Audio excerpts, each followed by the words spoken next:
All right, welcome back to the Prime Focus Goalkeeping channel. Today, we're gonna talk about set position. We've heard a lot of questions and comments all over social media about what is the best set position? How do you get set as a goalkeeper? So today, we're gonna talk about it. There's a lot of different coaches that will say a lot of different things, but we're gonna start out with the basics of a set position, all right? So our goalkeeper here, Pablo, we're gonna look at his set position. So, first thing we wanna look at is your feet. The distance that your feet are apart, whether they're a little too narrow, a little too wide, is going to dictate how you move as a goalkeeper, right? So we don't want the feet to go too wide, right? Because if they're too wide, it's very hard for us to move laterally, right? Because as athletes, we move best from a shoulder width position, right? We get most explosion from the shoulder width position. So if my feet are too wide, when a strike comes in, ball's hit, I'm going to come back in here and then move. And that's a lot of wasted time that we just don't have.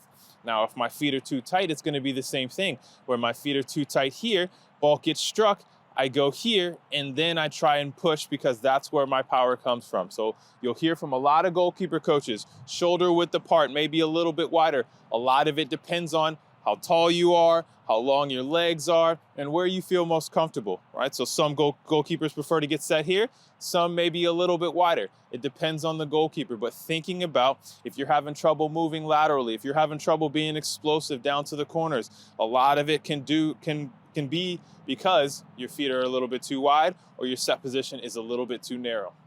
So first, thinking about your feet, how you get your feet set. Now, let's talk about your hands.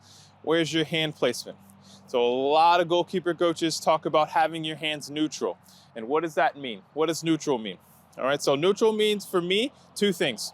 We talk about the height of your hands, right? Not being too low, but also not being too high, right? Neutral being in a place in the middle where I can shoot my hands down or I can shoot my hands up to make higher saves, right? So we talk about neutral there, but we also talk, let's take a look at Pablo's hands here, right? So his hands aren't palms facing down. Obviously, we don't want the palms facing up, right? So a little bit more neutral here so we can shoot our hands into a shape to catch the ball. Now, this is where I may differ a little bit from other goalkeeper coaches. I want you to hold that ball like you've just caught a volley. All right, so let's take a look at this. This is Pablo's hand shape when he catches the ball. So what I want you to do is drop that ball, but leave your hands. All right, this is the hand shape when Pablo catches the ball. Now, all I want you to do is take your hands down to neutral, but in that shape. So thinking about, so not so much stiff here, but thinking about what does my hand shape look like in neutral to where I'm just simply having to lift my hands up and catch the ball as opposed to my hands are here and now the ball comes in and I've got to reshape them. This is one of the things that I think a lot of players, a lot of goalkeepers and coaches need to think about is when that ball comes in, a lot of times, whether it's 18, 20 yards out or whether it's 6, 7 yards out, we don't have a ton of time to react. We don't have a ton of time to do a lot of things in between the ball eventually reaching us. So if we can limit the amount of things that we have to do and have to think about in between that time, then there's more time to focus on simply just catching the ball, right?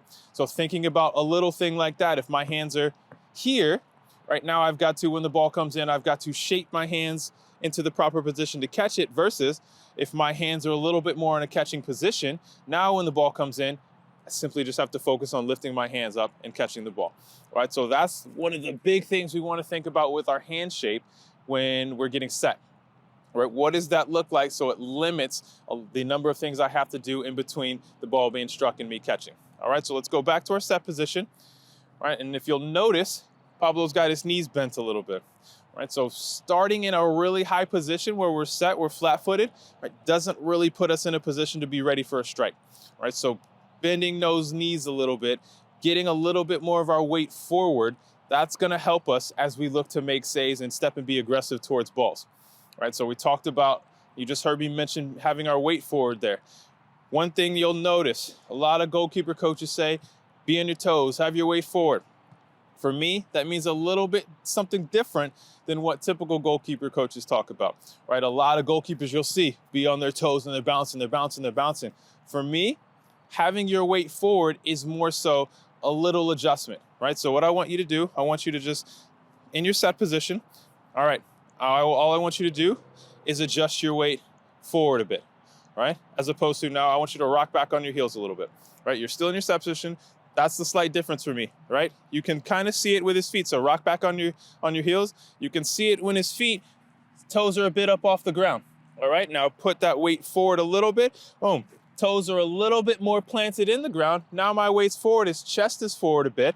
And now, as his weight's forward and that shot comes, my first step is a bit more aggressive as opposed to being back on my heels. My legs are straight, that ball comes in, the weight's gonna take me backwards. All right, so thinking about, you don't necessarily have to be bouncing on your toes, because what we talked about earlier, the less number of things that we have to deal with in between the ball being struck and the ball coming to us, the better chance we have of making saves. So when I'm bouncing, I gotta think about then calming my feet down and then making a save, as opposed to if I'm simply just set, my feet are here, my weight's forward, now my first reaction is to step towards the ball. All right, so back in our set position. All right, we're shoulder width apart, maybe a little bit wider. Pablo's a bit taller. All right, knees are bent, hands are in a good, comfortable place where we're ready to shoot down, we're ready to shoot up.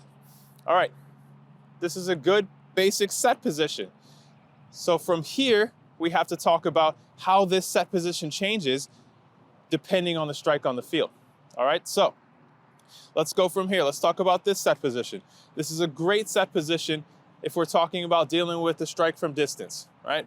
He's on his toes, his weight's forward, and he's ready to react and make saves when the ball's coming from a little bit further away. Let's talk about what a set position looks like when we're in a little bit closer. All right, so let's put a ball down. We're gonna walk out here, maybe about 10 yards. All right, ball's out here at 10 yards. A lot less reaction time now. 10 yards away, ball's gonna be hit, it's gonna come in very quick. There's a lot less decisions to be made here as opposed to a ball being struck from 20, 25 yards out, right? When the ball's 20 and 25 yards out, we can be dealing with a shot, we could be dealing with a through ball, we could be dealing with a deflection where we're gonna have to come out and claim the ball, right? There's a number of different things. If the ball's out wide, we could be dealing with a cross. So in this set position, we've got to be able to sprint out, be able to cut out a ball. We've got to be able to react to a strike, be able to move laterally. There's a number of different things that we have to deal with. Whereas if the ball's in closer, if a striker's in 6, 7 yards, whether it's from the angle, whether it's down the middle, the likelihood of a shot is pretty high. And we're dealing with a ball that's a lot closer. There's a lot less reaction time. So looking at how does my set position change as the striker gets closer to the goal. So moving in closer, this is now just a reaction shot. Let's go from the angle because I wanted to make it a bit more game realistic. Right, so we're in on the angle here. Ball's 6, 7 yards away. What we as goalkeepers have to understand, from 6, 7 yards, there aren't a ton of options here. What are our options, Pablo? What are the options for the striker here, right? In a game situation. Try to take us out, try to hit a pass, or try to smash it. Right, so in this situation, the likelihood of shots very high, correct? Right, let's look at the different areas that a striker can shoot, right? Down low, far post, down low, near post. We can go high far post, we can go high near post. But we also have to understand the likelihood of a lot of these situations as well, right? From 6 yards away, putting a ball in that top corner consistently is really tough, especially in a game situation where you've got defenders coming on you, the ball's moving, right? When I'm standing right here, yeah, there's no pressure, the ball's still, I could probably hit the top corner, 9 out of 10 times. But understanding in these situations, thinking like a striker, understanding that right now they're trying to hit the target. They want to hit that bottom corner. They want to hit maybe this near post bottom corner. But lifting the ball off the ground from here and putting it into that top corner is extremely tough. And I'm not saying it doesn't happen. It happens all the time, right? But what happens more often are these balls that are hit low far post, that are hit low or mid-height near post, right? So understanding that having that set position where I'm up here from this distance makes a little bit less sense because we talked about being able to go high, being able to go low, where are a majority of these balls going? From this angle. To the goal. They're going on target, Yeah. yes, but they're going low, right? They're going low, they're going mid-height. We also have to understand a little bit of science here, right? The trajectory of this ball. If I'm hitting this ball right now, in order for it to go into that top corner, it's coming off the ground and it's rising, right? So at the point where it meets us, especially if I'm a little higher up, at the point that it meets us, it may be right here, right? And it's eventually gonna end up in the top corner, but it may be right here. And that's a little bit different for a ball that's hit from a longer distance, from 20 to 25 yards out. Someone can rope a shot and it stay on that same path and end up in that top corner, right? So from 6 yards away, if I'm a bit higher, this ball right here is not really something I have to worry about, right? So what I like to tell my young goalkeepers, all the goalkeepers that I work with, when that ball, as that ball gets in closer, my set position changes. This is no longer my set position, right? My hands change.